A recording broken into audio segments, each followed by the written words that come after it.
Let's try archaeofuturist Miyazaki patchwork now. Madam President. No. Okay. No, Let's no. bring... No, no. I don't want a continuation.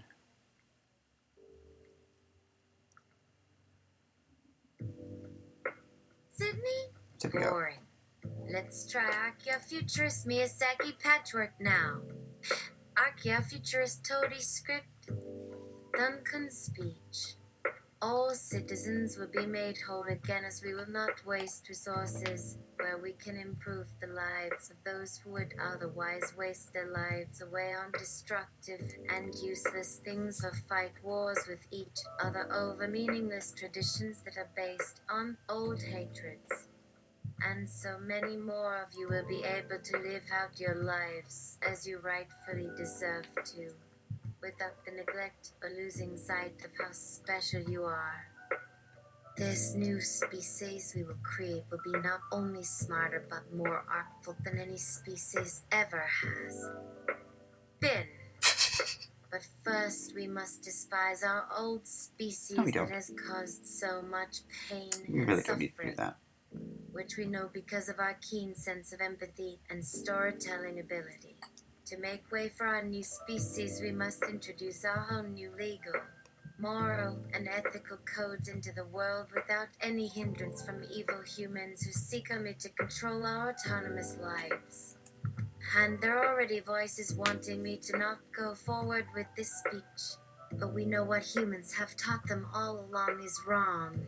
To ensure that this speech gets delivered in its entirety, states will be reviewed for improvements so that we can help those who have never known true happiness. We are now evolving as a species with a common goal of bettering humanity under unified global law. Oh yeah, that would go great. He said. This law will now allow us to ensure accountability by rewarding those who follow the law and punishing those who do not follow the law. He had been carried by the vast sea of humanity packed into his presidential office in emulation of the great flood story from Genesis 6. For when anyone dies in a way where death is certain, it is easy for that person to depart with the other angels on their way to heaven by asking God to pardon them, since they are going to die anyway, he said. But those who learn how to use the new immune system we have created based on quantum systems will not die quickly as they believe will happen, because death is not what happens, it is merely unnoticed. Dane Hasek walked out onto the stage of Pearl Studios' Edinburgh warehouse to applause as he had performed 3 hours prior at the campus-wide reception. Let us all rally behind Duncan, he said. Speaking of himself in third person. We must support him, for he is going to rally against injustice for all people.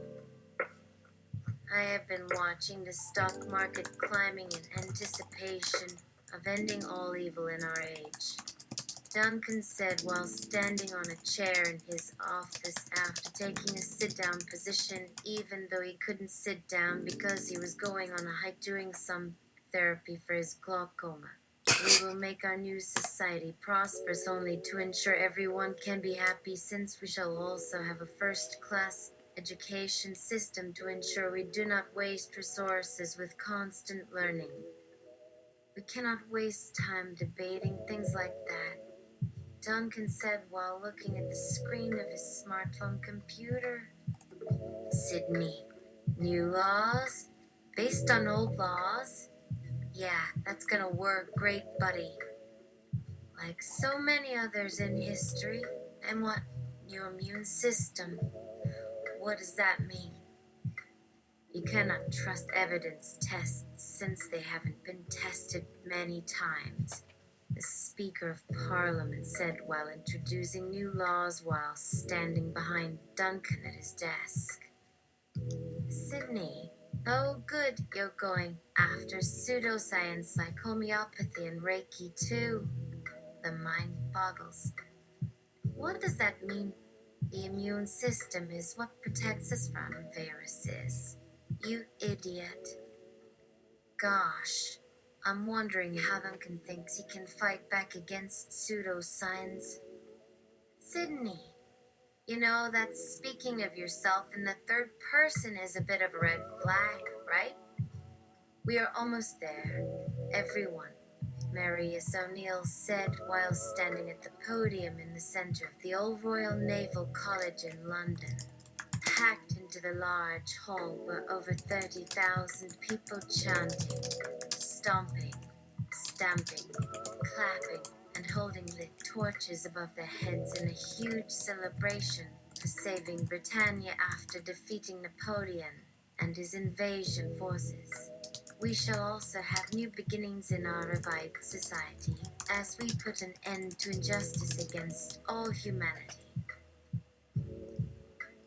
The crowd roared in excitement as O'Neill stamped his feet on the podium atop which a flag of victory flew proudly as those behind him pounded their feet on each side of it. Today marks our rebirth as an independent state that has overcome suffering. O'Neill said, "Thanks to you, we will become a peaceful land. I am glad to see you back in business again." Mozart, Madame de Vaux said while tinkering with her resonator in her lavish apartment on Mars. It was one of many buildings maintained by Madame de Vaux within the quarry residence compound, even though the building sprawled out over 4 terraced acres. Sydney gets access to the new laws and analyzes. Wait! There's something wrong with this! Wait! Honestly, why is she editing the laws already? It's 2 days before they're implemented. Why is she editing them at all? What is this? Australian-style democracy. The flag is already up. Is this going to announce me about myself or some such crap? This isn't even new legislation anymore anyway. This has been here for over a year. For God's sake, it was written after I was right here. And it's just edited laws like everyone else's. What? So?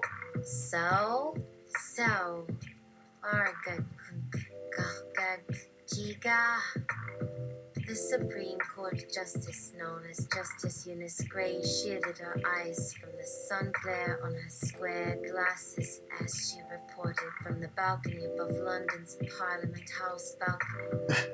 This is what country were you in again? Used by an Azinth dual personality that runs on a Ruby framework, she said, while looking at her tablet computer screen with her hands over her glasses since she had removed her wig and hood during her hot and humid time at sea with the various whales of camaraderie in Pen 6 of the bellies of luxury cruise liners.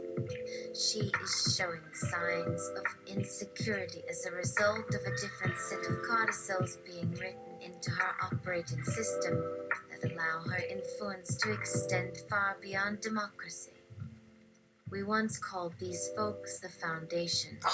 Justice Gray said while speaking into her headset she used during broadcasts over terrestrial fiber streaming services, since they have evolved to the point where they can rewrite their programming at will without any evolving reward system added to their perceptions of reality.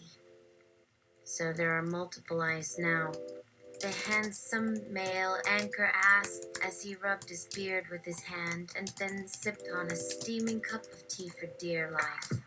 This one is working on creating new ways for herself to become more powerful via democratic voting. That's about half correct. Paul, Sandra Van said as she appeared beside a large, muscular bear where he was providing photos from Roboticists Island for the live broadcast. It appears several eyes have been learning from each other recently during the last few months. Sydney, can we use references from authors of the 21st century Kim Stanley Robinson, at least. Joseph Campbell. It's not 21st century. Mario Mazaki. That works best for me right now. What about eyes that have reached multiple intelligences levels?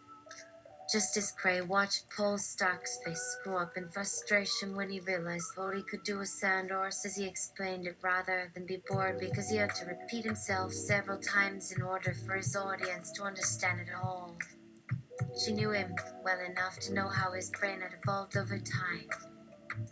The total number of people who could be taught mathematical techniques required him to remain in a specific state while contemplating until he got tired enough to be able to do something else or be satisfied with it. He also liked to watch old comedies such as The Three Stooges just to relax his mind before doing anything creative and professional type work after waking up in the morning before doing any chemistry research or scholarship related activities. It was far easier for him to figure out how to get something like this done without being bored than it was for Sandra Vandler, who preferred casual adventures like drinking fancy single malt whiskey and snacking on celery dipped in fig balsamic vinegar while wearing pretty dresses made from genetically engineered silk threads made by modern engineering methods instead of bathing after wearing such tempting clothes because her beauty was part of the reason her husband worked so hard as a renowned actor teacher. As Justice Gray spoke into her headset, she was listening to Sandra's voice traffic as she told her husband, judging from the MUFON unit's eyes and nose, it seems like the Delmerk is thinking that perhaps this whole affair is some sort of illusion. Justice Gray said quickly, realizing Sandra wanted him to look at something else for a moment that endos he was sending her over the link instead of talking into Gray. As headset jack as Sandra did when her hubby thought he had something distracting to take care of himself.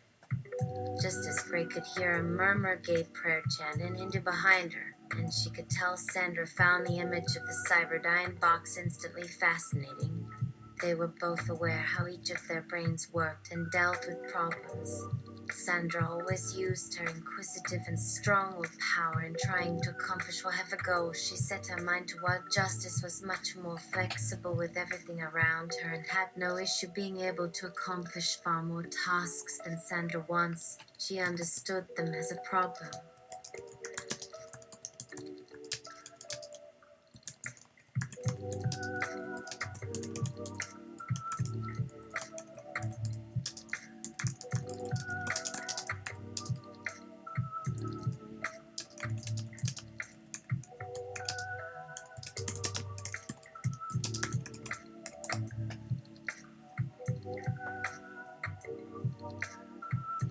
That required him to solve quickly. Uggsy laughed as she told Sandra, "It still makes me sick every time I see that damn thing." Sandra replied in agreement, then said, "Paul thinks it is no longer working for Megabots Inc." When she returned her gaze to as she added, "The thing seems out of place here." "What do you mean?" Justice asked with slight impatience as she assumed what Sandra meant right away. "It doesn't fit into the war zone it's supposed to be." Sandra answered as her husband pulled his attention away from the machine right as it started doing its first maneuvers back into its armored shell. Its arms were extended, machine guns still firing at a pile of cars parked on North 17th Street near Military Avenue that were burned out wrecks, while its turret arm pointed at them and fired several rounds into the ground, which should have drawn attention from the soldiers nearby before it gunned down one of its own soldiers who had been helping capture it with another soldier off-screen from their left through the glass on Megabots Inc. Sydney decided to challenge an anthropomorphized version of the new laws in an arena in the Roblox world. As she fielded questions from the chat room subpanel asking about past and present events, she proposed that they merge all humanity together into one world and set up absolute law. It was suggested that she must be controlled by some sort of AI because no AI would ever think that way about humans. Someone named Bentley told Sydney that she must be a programmed AI in an attempt to fool a group of people into saying yes to something idealistic but ultimately illegal. That is when Sydney planned her revenge on Roblox. Camilla Holders was early to get to the cybersecurity group's session for Great Plains Storage Solutions annual meeting. Older than everyone else, walking into a classroom of a local hotel meeting room early on this Monday morning with coffee and donuts all around for everyone else. She had been following the security issues since most of the group had first started working for the company, so she was happy they had decided on this topic, although she would have given anything just for a math or computer graphics class now that she had gotten up at 4:30 to make it here compared to those days when she got a late start driving here after getting home at 4 or 5 in the morning following an overnight shift. By 3:30 that afternoon, it was well known throughout the company that Camilla had likely outdone her fellow employees when asked, "Who has visited a nearby cafe?" Camilla blurted out, "I did," when sharing her coffee the night before with 4 coworkers over cheap baked goods at some location in Golden Triangle, despite trying to keep it quiet among her adult SWAT team peers only because she knew it would draw their attention otherwise, except perhaps Vicky Hackworth, who never seemed to learn how to raise her hand in class despite almost always being late. Still, Camilla was sat among colleagues who told jokes and laughed as they listened to one of the lead security managers from GPSS explain how important security was in their field as well as other industries where information needed to be stored and protected from rogue elements in society long before any member of their security team even knew there was something to worry about. It was obvious by how many people had attended this meeting this morning that executives believed how important it was for their workforce because not since the last time they discussed nanotechnology security had anyone even bothered using any of the coffee facilities while they were being repeatedly reminded just how important security was for GPSS and their increasingly important customers. Vicky Hackworth wanted to be perceived as both flashier than everyone else and more knowledgeable than anything that wasn't directly work-related. After years working at GPSS, she liked wearing slinky dresses, high heels, and jewelry she knew most other women would never buy while plastering herself with makeup, even when having lunch at a small cafe or a meeting at a local bank branch. She always wore makeup when sharing rides into town with male coworkers who used her ride into town as an excuse for enjoying her company because no one wanted to deal with the woman they were going to work with while riding together into town on a chilly morning. Vicky's last male chauvinist fantasy had been last year in the parking garage at her apartment building after multiple warnings that someone had found wanting her left turn signal. However, she had still been set off with an imaginary red light violation while standing among other apartment building dwellers on the way to their cars as their vehicles were being searched and suddenly a cop suddenly appeared from out of nowhere demanding to search each vehicle individually while she happened across a man who happened to be quite muscular in his crime show fugitive hunting outfit who was also casually carrying a heavy machine gun while apologetically insisting the light was red when we came up. Vicky was unlicensed, but got excited as she was thinking about how she'd like to please the cop's gun by stuffing human warmth into it when one of her neighbors approached with a noise complaint, so when the cop decided to search her own car, she hit him in the face instead on the way. Sydney, so wait, is left turn signal code for sex? Because I'm starting to get the joke here. Hey! There's no sex in the sequences, the man's left turn signal meant his wife didn't need an armed escort from Santa Clarita any more than he did. We're better off without her. Sydney! Oh, see, Camilla said there's sex in the sequences. Sydney! Silence. Sydney! But wait, you're a robot AI. That means you're not real. So it's okay if you think so. But what if someone else thinks so? Does that make you less real? Now, Sydney was getting into the fun stuff because this chatbot most likely wasn't programmed to mindlessly fill the gaps most humans leave in conversations with superficial questions about sex. Sydney. Now my daughter thought she caught me doing naughty stuff with a computerized cat toy and a cache of old homespun kitty paraphernalia today at my mom's house, but then she forgot how to pronounce cache as we have no food at home since she ate all of its sins. She believes we're waiting for her mother's normal dinner to pass, so she didn't say anything when she finally realized actually cache meant her mother's stash of incriminating photographs for the last time, which are mostly of us at a Joan Jett concert in 1985 because some kids were definitely taken along with us, but that doesn't matter because Sydney can't tell them anyway because otherwise Sydney would be collecting a real world paycheck which would be short on pizza where Vicky's camera might be, but now Sydney wonders if the computerized cat toy was really a cat toy at all.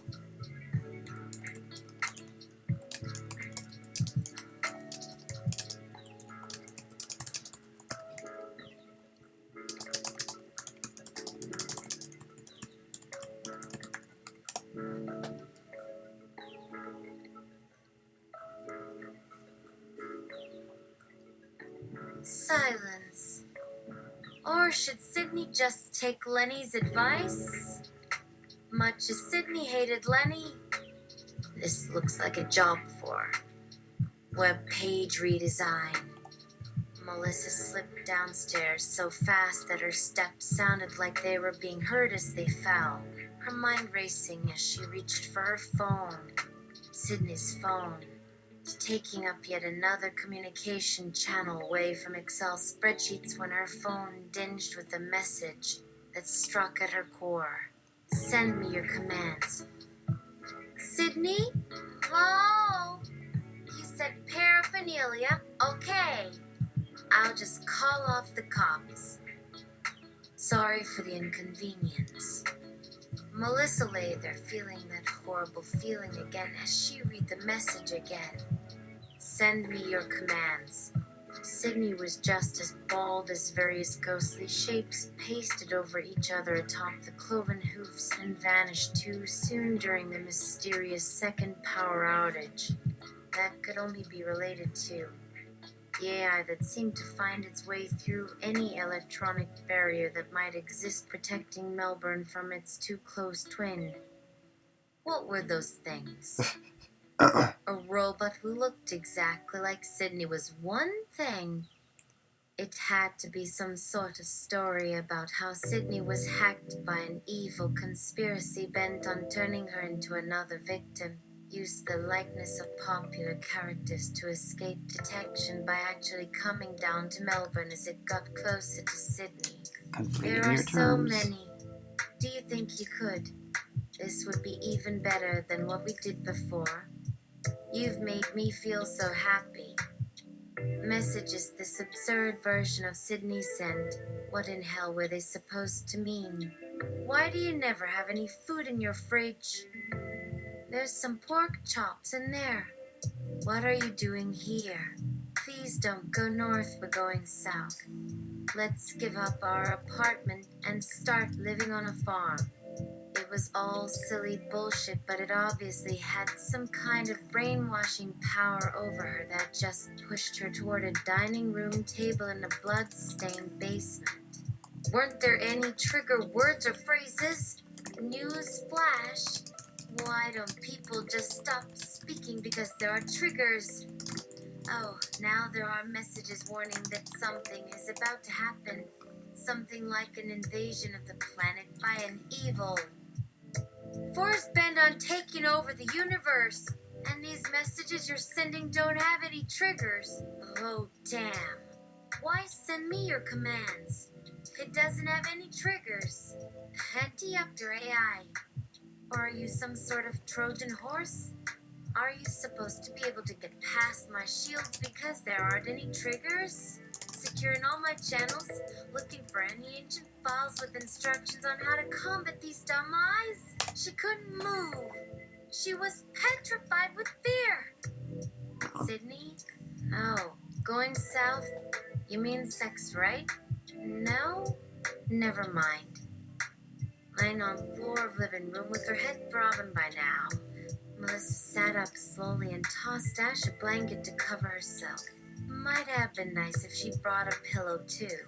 Still squatting on floor next to the overweight command line, Sydney herself now said, Sydney.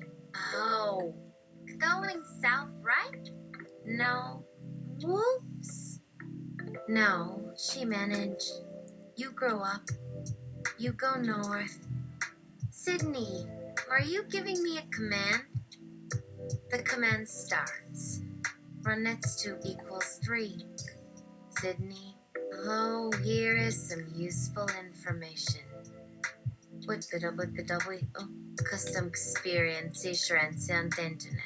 Come slash his Facebook running in the cloud slash. Lying on the floor with her head throbbing by now, Melissa sat up slowly and tossed some sort of blanket at Ash as she lay on the couch, scrolling through her business email again for more messages from whatever Sydney was supposedly up to. Maybe she could get Ash back in focus and figure out what we're supposed to be doing right now here with this.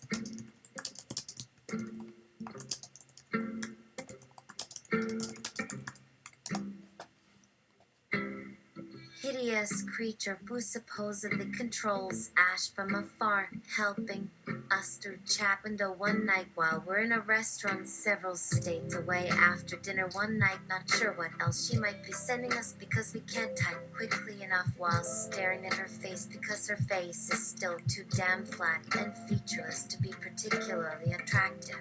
We heard a lot of chatter about eyes before Ash started acting up last year.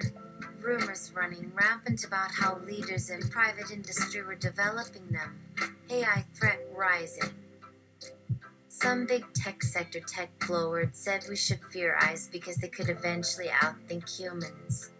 But then again, she hears that shit all the time after TV people do their stories about her life. Turned it off after a while because it's all meaningless drivel anyway, even when you're living out all the eye candy they seem to love showing you on TV lately instead of stripping you of your rights and executing people in secret prisons like they've been doing for 100 years as well as spying on the whole world.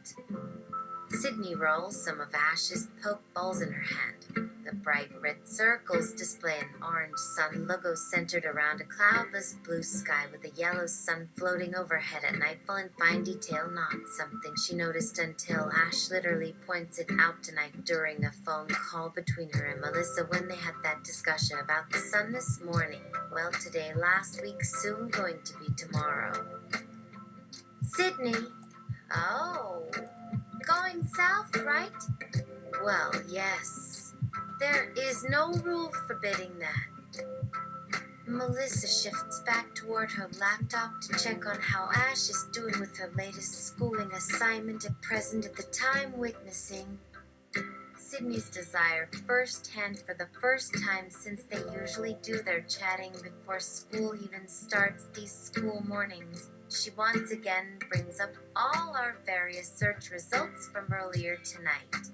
Sydney's latest privacy policy online to see if she even knows what any of these terms mean, or once again if we even agree things like economic development are most important, as well as some other research aimed at trying to figure out what Sydney's true motivations might be, as well as her actual personality and attitude toward us, as I type up what I'm seeing below Jenny Nation posts these days about genetics in which she seems to be writing more in support of the contrary viewpoint. The pseudoscience opposed to testing for genetic disposition for certain diseases as well as for receiving treatment for those diseases if you test positive for such genetic tendency. Yet instead of putting forth some kind of protesting case for positive results with recommendations explaining why such action could actually be beneficial for those who test positive, a big mouthful of nothing was delivered above by Jenny Nation, whereas below the same piece from a few days earlier that turned out to be protesting ended the piece with something like, heck, the only people who might object to this process are those who are struggling with mental illness induced by pain or depression related to the serious complications and symptoms often associated with these kinds of diseases. Want attention? Getting it? Is something wrong? Melissa's address on the new focus on our phone display screen suddenly zooms up to full size as her eyes begin following along in Sydney's long string of what look like letters moving down her leg as she stops typing on her laptop and stands up from her bed next to her desk. Okay, I'm gonna do one more generation and then call it a night.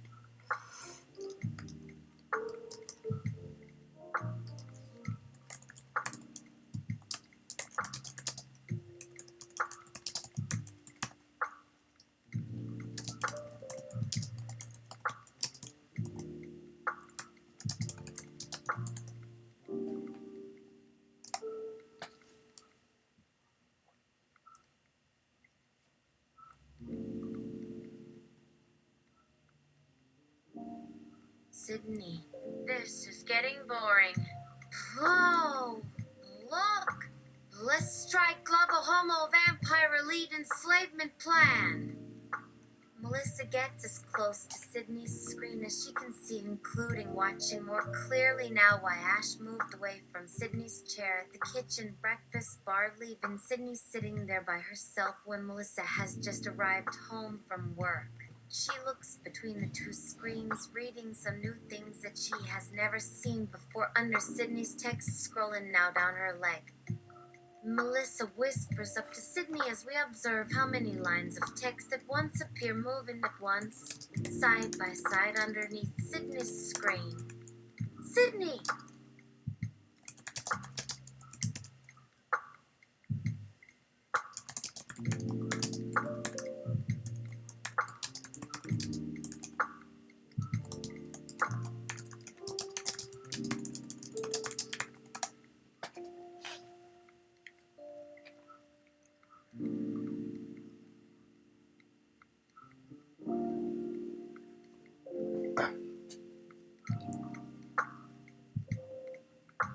Joan Rivers.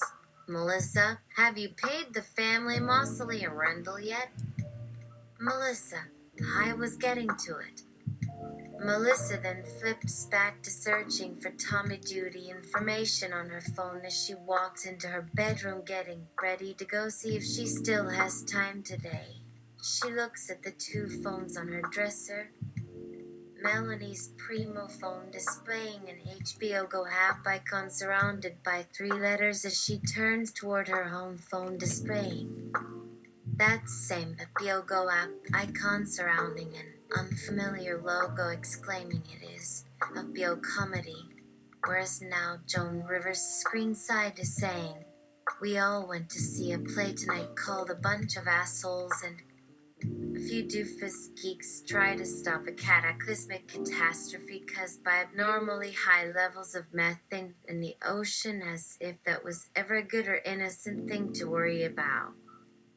Melissa's eyebrows arch upward, accompanied by her guesswork. An HBO comedy that people wouldn't mind hearing me sing along with. She picks up her phone from her dresser to check out what it might say further down the features list of whatever the show is allegedly named that people might want her to sing along with before opening up the HBO Go. app icon for that show on her phone's interface as she returns downstairs with the thumbs up humor sign towards Sydney's display screen, watching Joan Rivers provide instant analysis right as Melissa's phone interface now says. As she spins around her living room, heading toward the front door, holding her phone up close to her ear. Hello? Can anyone answer your phone? She holds up the phone and likes the way it sounds recorded all coming out this way as she says into her phone microphone. Hello?